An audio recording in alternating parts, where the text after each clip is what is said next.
en tu libro, nosotros tenemos un poco de miedo con respecto a que sacamos adelante con esto, pero sí, es esa la idea, ¿no? Es primero de agradecer de parte de Andrés y mía, que nos conocemos hace 1000 años además, y el que haya pensado Martín y que hayas pensado vos, y que nosotros podemos cumplir con esto de presentar un libro. Era difícil decir que no, primero por la cuestión afectiva hacia vos, hacia los buenos, hacia Pedro, hacia Marcelo principalmente, el cariño hacia Martín y el trabajo que hace en vestuario, ver Decio, o sea, fueron fácil como para que nosotros pudiéramos aceptar estar acá y recorrer este amanecer búho. A veces pensaba yo, antes de preguntarte algo,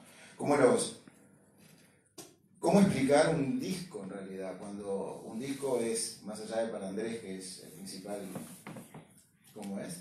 El principal dueño de una discográfica en Uruguay, pero para el resto de nosotros, el disco es como un viaje re personal, o sea, donde vos te conectás con el disco y a veces las opiniones, y eso tira un poco abajo lo que uno hace como crítica, pero no importa, sino que es un viaje súper individual y te lo pueden explicar y todo eso.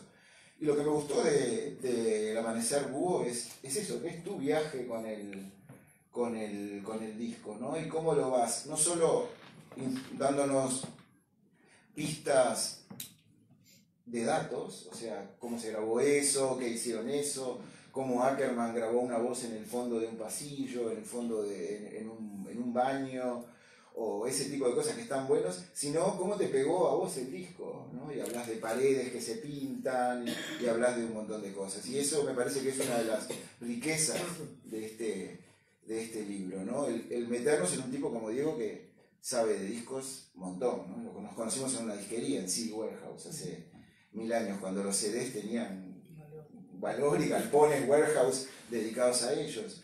Entonces, me parece que desde esa ilustración es muy interesante. Y porque si no saben, Diego manda todos los fines de año unos balances de musicales de lo mejor del año. Si pueden agenciárselos, háganlo porque están muy buenos, son raros. Un poco medio rock americano de los 80, demasiado, digamos. Pero bueno, todos tenemos problemas y todos tenemos cosas. Así que pero te hace descubrir, mirá, este hombre no murió en el 80, sigue sacando discos, están buenas las elecciones, así que les digo. Pero hablando de eso, primero preguntarte, Diego, ¿por qué Amanecer Búho? Es una pregunta súper de periodista perezoso, pero es eso. ¿Por qué Amanecer Búho? Y bueno, Amanecer Búho, más allá de las cualidades que tiene como disco, ¿no? Que es totalmente subjetivo. ¿Por qué te gusta un disco? Capaz que a Andrés le gusta un disco y yo lo odio, a vos te gusta un disco y también no me gusta o no le tengo ese feeling. Lo que pasa es que acá en el Amanecer Búho hay como un consenso que el Amanecer Búho es el disco de los buenos muchachos. Y aparte como que el disco tenía una historia para contar atrás. Es un disco extraño en el momento que se cuela en el rock uruguayo.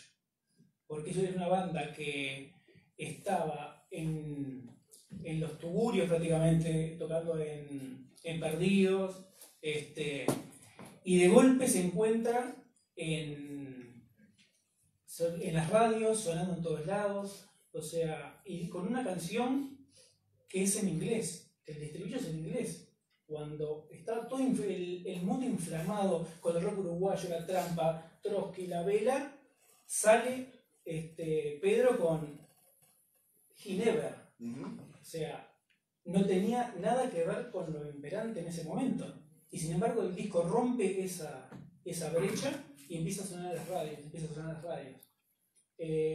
También el disco tiene una cualidad dentro, que si bien ellos respetaban a rajatabla lo que era su estilo, empiezan a incorporar cosas de Uruguay, que antes era como algo que no se permitía una banda de garage uruguayo. Era, yo si quiero sonar como los Pixies o quiero sonar como Nick Cave, pero me salteo toda la música uruguaya. Y acá los buenos muchachos empiezan a incorporar esa uruguayez en guitarras acústicas, en influencias de Mateo, en influencias hasta de Lazaroff, porque yo pongo ahí al final hay 15 discos que representan al búho, que van a decir, pero Lazaroff tiene algo que ver con los muchachos. Y si escuchan capaz el disco Albañil, esa psicodelia, ese folk psicodélico que tiene Lazaroff, ese uso de palabras raras, como del espinazo y tiene que ver con la Amanecer Búho. Tiene que ver, Fernando Cabrera también. Sí, también hay cosas como de folclore en algún momento. Claro. Y cuando uno los escuchaba, ahora sí, uno pensaba en eso, en Lázaro, pero nunca supe si era una influencia directa, o sea, si ellos habían escuchado ese tipo de... Todo esto parte con el tema de Ulivi. Pedro cuando empieza a componer y llega la hora de grabar, él en un momento dice, yo tengo que empezar a entrenar mi voz, porque con lo que estaba haciendo el Topo y lo estaba haciendo Marcelo con las guitarras, se sentía como en inferioridad de condiciones. Entonces en un momento cae Ulivi, que no tiene nada que ver. Fernando Ulivi, sí, músico, compositor. No tiene nada que ver con Los Buenos Muchachos. Y lo empieza a entrenar a Pedro, pero no diciéndole, vos tenés que cantar así, afina así, muevete así, no. Le dice, bueno, vos cantás de esta forma, vamos a trabajar de esa forma. Y eso a Pedro y le empieza a dar Jorge Lázaro, Fernando Cabrera, discos para que vaya practicando. Entonces eso también le abre la cabeza a Pedro. Y entra esa uruguayés a la música de Los Buenos Muchachos que antes era prohibida. Entonces, si vos escuchan en Under the Tiro Street, al final, parece un disco de Travesía, o de las tres, esos coros así que tiene en el final de la canción. Estela Mañone. Claro, Estela Mañone. O sea, cosas que antes eran impensables en Los Buenos Muchachos. Y eso lo que hace es que le da una evolución a la banda. A partir de este disco es como una gran bisagra el Amanecer Búho.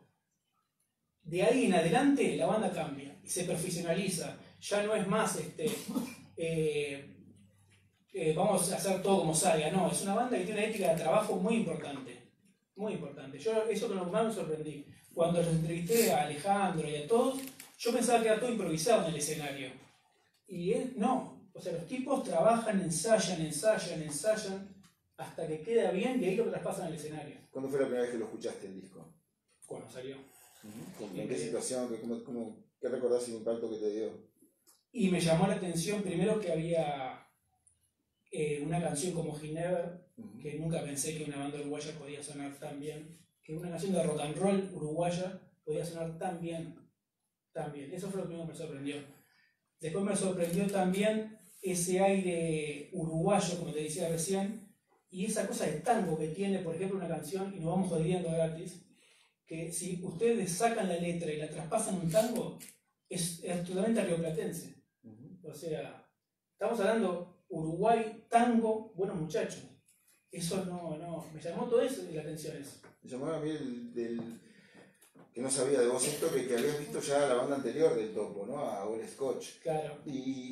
Porque yo creo que Amanecer Búho, uno de los valores, o sea, una de las cosas porque lo hace importante también es como la llegada a la madurez no solo de ellos, sino de toda una generación, ¿no? Porque Pedro estaba desde el año 86, 87, corriendo en la vuelta, todo, bueno, Marcelo por ser el chico, el Topo tenía sus cosas, ¿no? Me parece que lo interesante de Amanecer Búho, y que vos lo destacás, es eso, es una evolución. ¿Cómo recordás esos toques de la banda anterior de Buenos Muchachos, de Scotch? Y bueno, lo nombro en el libro porque para mí era lo más cerca que yo podía estar de los Pixies, por ejemplo. O sea, yo iba ahí a verlos a Marrakech, cerraba los ojos y era como tener a los Pixies enfrente mío. Porque en esa época, acá vino una vez los Pixies, 2 veces vinieron los Pixies.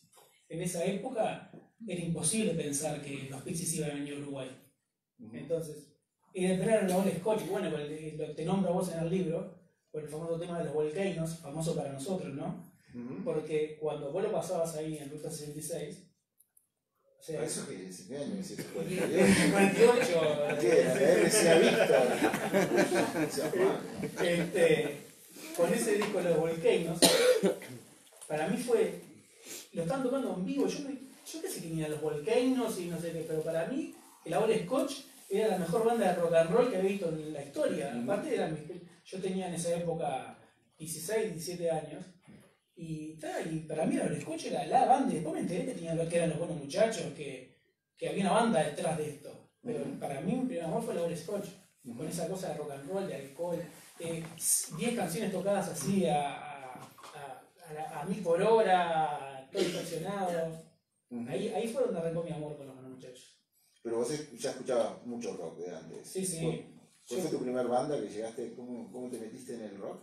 Y perdón, es como una curiosidad personal. y con un americano. Con un americano, Con un americano, con Bruce Springsteen. Okay. Cuando era chico vi a Bruce Springsteen y tenía, no sé, 8 o 9 años y vi un video en Mecena y dije, yo quiero ser Bruce Springsteen. Pero era muy perezoso para entrar a tocar la guitarra. Sí, entonces dije, otra lista de cosas. Y ahí arranqué con la enfermedad. Y la radio, cuando descubrí la radio, y ahí, bueno, fue el fin. El mundo se perdió un físico nuclear, capaz. Y ganó un escritor. Físico nuclear es un montón. Usted tiene la culpa también. Y bueno, hemos hecho cosas horribles. Contanos un poco, o por lo menos a mí me llamó la atención en una buena parte del libro que vos hablás, y los buenos muchachos hablan bastante del proceso de composición de las canciones de Amanecer Búho. Los buenos muchachos tienen discos buenísimos antes y discos buenísimos después. Todos los discos de Buenos Muchachos están buenísimos, la verdad. Pero me interesaría que profundizaras un poco más, o que nos contaras qué cosas fueron las que te llamaron más a vos la atención de lo que charlaste con ellos, de lo que investigaste en entrevistas con ellos, con gente muy allegada, en cuanto al proceso de composición, de letras, de música, especialmente por eso que vos contaste ahora y contaste en el libro, de ese cambio importante que se encuentra en el Amanecer Búho en cuanto a, entre otras cosas, la influencia de un montón de música uruguaya que por lo menos antes no era evidente en los discos de los buenos. Lo que me llamó poderosamente la atención es que Pedro no hace las letras y después le agrega la música. O sea, él hace todo con la música. Está la pasión que le transmite las guitarras de la banda, que él solo compone arriba de la música. Solo, no hace una letra sola aislada sin música. Es más, yo relato en el libro que cuando compone La Langosta, el tipo estaba arriba trabajando en una letra, deja de lo que está haciendo porque abajo estaba Alejandro haciendo una línea de bajo y baja corriendo como un desesperado porque para captar ese momento y empezar a tararear en inglés, en cualquier cosa cultural, siguiendo la música. Y ahí surge la langosta. O sea, a él lo mueve mucho el sonido de las canciones. Otra cosa que me llamó la atención era la influencia que tuvo Ackerman en el disco, que al principio él era solo el que los grababa y al final terminó adquiriendo un valor incalculable en el disco, porque el tipo cuando ve que la cosa no está funcionando, empieza a aplicar ideas, los ve en vivo en el piso y dice, yo quiero toda esa mugre, quiero toda esa desprolijidad, la quiero en el estudio, la quiero acá en el disco. Y ahí le armó una habitación a Pedro para que él cantara como si estuviera en vivo.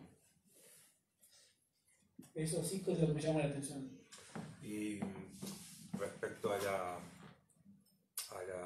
los buenos muchachos fueron una banda con algunos integrantes distinta antes del Amanecer y también después del Amanecer, pero a mí por lo menos siempre, desde que los conozco, a los buenos, prácticamente desde el comienzo, y a pesar o con esos cambios, no sé cuál será el motivo, son una banda, o sea, hay una personalidad muy fuerte de Pedro, ni hablar, cantante, Marcelo, Gustavo, son los miembros de siempre, pero me gustaría también que contaras un poco cómo ves vos ese trabajo de banda y en particular el laburo para este disco de Alejandro y de Laura, bajista y baterista. Claro, que me parece muy significativo en el sonido del disco. Primero, antes de meterme con Alejandro y con Laura, hay una seña de identidad que tienen los buenos muchachos, que son las guitarras del Topo y de Marcelo, que nunca en un disco de buenos muchachos uno puede darse cuenta quién está tocando qué cosa. O sea, siempre son como una masa los dos, que suenan a Buenos Muchachos, y enseguida cuando uno pone un disco Buenos Muchachos, esas guitarras, ese entramado, yo siempre hablo mucho de la telaraña sónica, el entramado, porque es lo que a mí me representan los discos de Buenos Muchachos. Esas dos guitarras trabajando como una. Nunca puede distinguir quién es quién en Buenos Muchachos. El trabajo de Laura, bueno, lo dice Ackerman. Muchos grupos iban a buscar, cuando lo contactaban era para lograr ese sonido de la batería del Amanecer Búho. Laura es una baterista única acá. Tiene una polenta, ahora puede tocar guitarra, pero tiene una polenta única. Y en el disco se nota eso. Y Alejandro, bueno, Alejandro es la línea de la langosta es única. Yo le pongo ahí, como es como los Beatles, el Rain, con ese jueguito que hace, también son los dos. Es la columna vertebral, es Laura y Ale. Y las dos guitarras, ya te digo, se hacen ese entramado, como que unen todo, como si fuera una gomita así perfecta.